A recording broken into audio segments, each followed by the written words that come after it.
ஒரு ஐபிஎஸ் அதிகாரி பாதுகாப்பான அரசு பணியை விட்டு அரசியலுக்குள் வந்தார். இன்று தமிழக அரசியலில் மிகவும் அதிகமாக பேசப்படும் தலைவர்களில் ஒருவராக இருக்கிறார். ஒரு விவசாயியின் மகன் எப்படி ஐபிஎஸ் அதிகாரியா உயர்ந்தாரு? ஏன் தனது பதவியை ராஜினாமா செய்தாரு? அரசியலுக்குள் வந்த பிறகு அவர் சந்தித்த திருப்பு முனைகள் என்னென்ன? 2026 வரை அவரது வாழ்க்கையில் நடந்த முக்கிய நிகழ்வுகள் என்னென்ன என்பதையும், அண்ணாமலை அவர்களின் முழு வாழ்க்கை பயணத்தையும், அவரை பற்றி அறியாத பல உண்மைகளையும் இந்த வீடியோவில் விரிவா பார்க்கலாம். கரூர் மாவட்டம் சின்னதாராபுரத்தில் இருக்கக்கூடிய தொட்டம்பட்டி கிராமம் தான் அண்ணாமலையின் பூர்வீகம். கரூர்ல ஒரு விவசாய குடும்பத்துல பிறந்தவர். இவருடைய தந்தை குப்புசாமி, தாய் பரமேஸ்வரி. சிறு வயதிலிருந்தே கல்வி, ஒழுக்கம் மற்றும் தலைமை திறனில் ஆர்வம் கொண்டவராக இருந்தவர். கிராமப்புற சூழலில் வளர்ந்த அவர் கடின உழைப்பின் மதிப்பையும் விவசாய வாழ்க்கையின் சவால்களையும் சிறு வயதிலிருந்தே உணர்ந்தவர். பள்ளி கல்வியை முடித்த பிறகு கோயம்புத்தூரில் உள்ள PSG காலேஜ் ஆஃப் டெக்னாலஜியில மெக்கானிக்கல் இன்ஜினியரிங் பட்டப்படிப்பை முடித்தார். பிறகு மேலாண்மை கல்வியில் ஆர்வம் கொண்டு இந்தியன் இன்ஸ்டிடியூட் ஆஃப் மேனேஜ்மெண்ட் லக்னோவில் மேலாண்மை படிப்பை முடித்தார். கல்வி காலத்திலேயே நிர்வாக சேவையில் சேர வேண்டும் என்ற கனவை வளர்த்து கொண்ட அவர் 2011ஆம் ஆண்டு UPSC சிவில் சர்வீஸ் தேர்வில் வெற்றி பெற்று இந்திய காவல் சேவையில் அதாவது IPS ஆக சேர்ந்தார். மும்பையில 2008ஆம் ஆண்டு தீவிரவாதிகள் தாக்குதல் நடத்தியிருந்தாங்க. இதுதான் தனக்குள் IPS அதிகாரி ஆக வேண்டும் என்ற தாக்கத்தை ஏற்படுத்தி இருந்ததாக கூறியிருந்தாரு அண்ணாமலை. அது மட்டுமல்ல, ஓய்வு பெற்ற போலீஸ் அதிகாரி விஜயகுமார் தான் தனக்கு ரோல் மாடல் என்றும் கூட ஒரு பேட்டியில தெரிவித்திருந்தார். 2011ஆம் ஆண்டு பேட்ச் கர்நாடக கேடர் IPS அதிகாரியாக பணியில் சேர்ந்த அண்ணாமலை தனது நேர்மை, துணிவு மற்றும் மக்களோடு நெருக்கமாக பழகும் பண்பால விரைவில் கவனம் பெற்றார். கர்நாடக மாநிலத்தின் உடுப்பி மற்றும் சிக்மகளூர் மாவட்டங்களில் காவல் கண்காணிப்பாளராக பணியாற்றியிருக்காரு. பிறகு பெங்களூரு தெற்கு மண்டல துணை காவல் ஆணையராக அதாவது DCP-யாக நியமிக்கப்பட்டார். சட்டம் ஒழுங்கை கடுமையாகவும் அதே நேரத்தில் மனித நேயத்துடனும் கையாண்டதால் பொதுமக்கள் மற்றும் ஊடகங்கள் அவரை கர்நாடகாவின் சிங்கம் என்று அழைக்க தொடங்கியது. உடுப்பியில் பணியில் இருந்தபோது கிரிமினல்கள் மீது கடுமையான நடவடிக்கை எடுத்தார். கல்லூரி மாணவர்களுடன் அடிக்கடி உரையாடி அவர்களது கருத்துக்களையும் அறிந்து வந்தார். குறிப்பாக மணிப்பாலில் பணியில் இருந்தபோது இரவு நேரங்களில் மாணவர்கள் நடமாட்டத்தில் பெரிய அளவில் மாற்றங்களை கொண்டு வந்து குற்றங்களை குறைத்தார். இரவு 11:30 மணிக்கு மேல் பார் மற்றும் உணவு விடுதிகள் திறந்து வைத்து இருக்கக்கூடாது என்ற ஒரு கடுமையான விதிகளையும் கொண்டு வந்தார். இரவு நேரங்களில் போலீசாரின் பிடியில் மாணவர்கள் சிக்கினால் ஏன், எதற்காக இரவு நேரங்களில் வெளியே வந்தார்கள் என்பதற்கு விளக்கம் அளிக்க வேண்டும் போன்ற கட்டாய முறைகள் அமலுக்கு கொண்டு வந்திருந்தார். உடுப்பி மாவட்டத்திலிருந்து 2016ஆம் ஆண்டு சிக்மங்களூர் மாவட்டத்தின் SP-யாக பதவி உயர்வு பெற்ற போது பெரிய அளவில் கிரிமினல்களின் ஆதிக்கத்தை அடக்கினார். பாபா புதங்கிரி சம்பவத்தை திறமையான முறையில் கையாண்டிருந்தார்.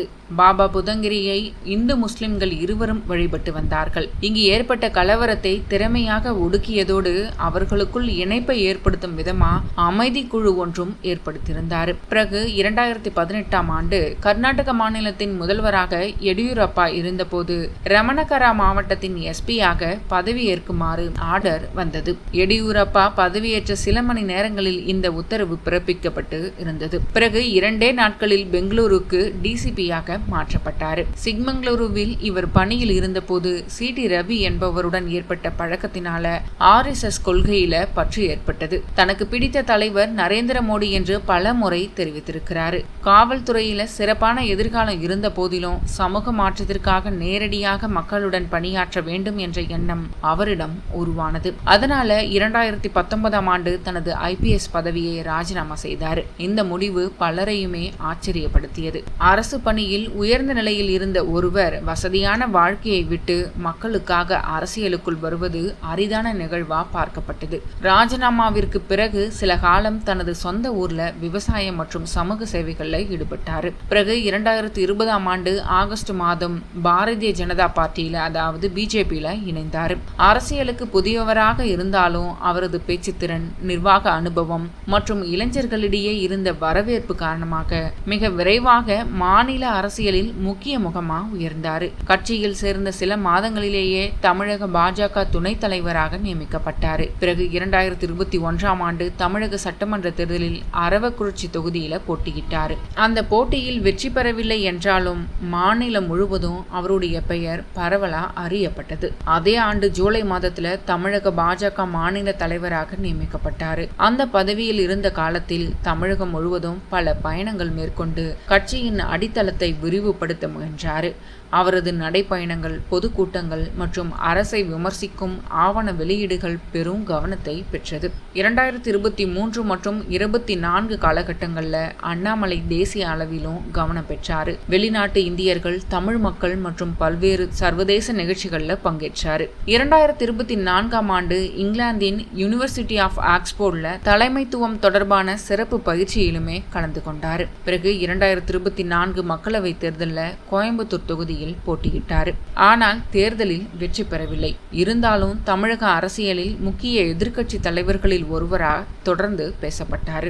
பிறகு 2025ஆம் ஆண்டு தமிழக பாஜக தலைமை பொறுப்பில் மாற்றம் ஏற்பட்டு அண்ணாமலைக்கு பதிலாக நயினார் நாகேந்திரன் மாநில தலைவராக நியமிக்கப்பட்டார். அதன் பிறகும் அவர் கட்சியின் முக்கிய தேசிய தலைவர்களில் ஒருவராக பார்க்கப்பட்டார். 2026ஆம் ஆண்டின் முதல் பாதியில் பாஜக தலைமையுடனான கருத்து வேறுபாடுகள் மற்றும் தமிழக அரசியல் திசை குறித்து ஏற்பட்ட முரண்பாடுகள் காரணமா அண்ணாமலை மற்றும் பாஜக இடையே இடைவெளி உருவானது. 2026 ஜூன் 4 அன்று தன்னுடைய ராஜினாமா கடிதத்தை டெல்லி மேலிடத்தில் கொடுத்தார். இதனையடுத்து அவர் பாஜகவில் இருந்து விலகியதாகவும் புதிய அரசியல் இயக்கத்தை தொடங்க உள்ளதாகவும் செய்திகள் வெளியாகியது. பாஜகவும் அவரது ராஜினாமாவை ஏற்றுக்கொண்டதாக செய்திகள்ல தெரிவிக்கப்பட்டது. அதன் பிறகு தான் ஒரு புதிய இயக்கத்தை, அதாவது புதிய கட்சியை தொடங்க இருப்பதாகவும் வீடியோ வெளியிட்டிருந்தார். அவருடைய புதிய இயக்கத்தில் இன்று பல லட்சம் மக்கள் இணைந்து வருகின்றனர் என்பதும் குறிப்பிடத்தக்கது. இவருடைய தனிப்பட்ட வாழ்க்கையை பொறுத்தவரை அண்ணாமலை அகிலா சுவாமிநாதனை திருமணம் செய்து கொண்டிருக்கார். இவர்களுக்கு 2 குழந்தைகள் இருக்கிறார்கள். குடும்ப வாழ்க்கை, விவசாயம், உடற்பயிற்சி, வாசிப்பு மற்றும் இளைஞர்களுக்கான தலைமைத்துவ பயிற்சி போன்ற துறைகளிலும் அவர் ஆர்வம் காட்டிட்டு வராரு. ஒரு சாதாரண விவசாய குடும்பத்துல பிறந்து பொறியியல் பட்டதாரியாக உயர்ந்து IPS அதிகாரியாக புகழ்பெற்று பிறகு அரசியலுக்குள் நுழைந்து தமிழகத்தின் முக்கிய அரசியல் தலைவர்களில் ஒருவராக உருவெடுத்திருக்கிறாரு அண்ணாமலை. 5/6/2026 நிலவரப்படி அவர் தன்னுடைய அரசியல் வாழ்க்கையின் புதிய கட்டத்தை நோக்கி பயணித்து வராரு. இதனால் அவரது அரசியல் வாழ்க்கையில் புதிய அத்தியாயம் தொடங்கியுள்ளது என்றுதான் சொல்ல வேண்டும். தற்போது தமிழக அரசியல் களம் 50 ஆண்டுகால அரசியல் கட்சிகளின் பாரம்பரியம் எல்லாம் மாறி வருகிறது என்பதற்கு தமிழக வெற்றிக் கழகம் மற்றும் அண்ணாமலை அவர்களின் புதிய அரசியல் கட்சி உருவாக்கம் ஒரு உதாரணம் என்பது குறிப்பிடத்தக்கது.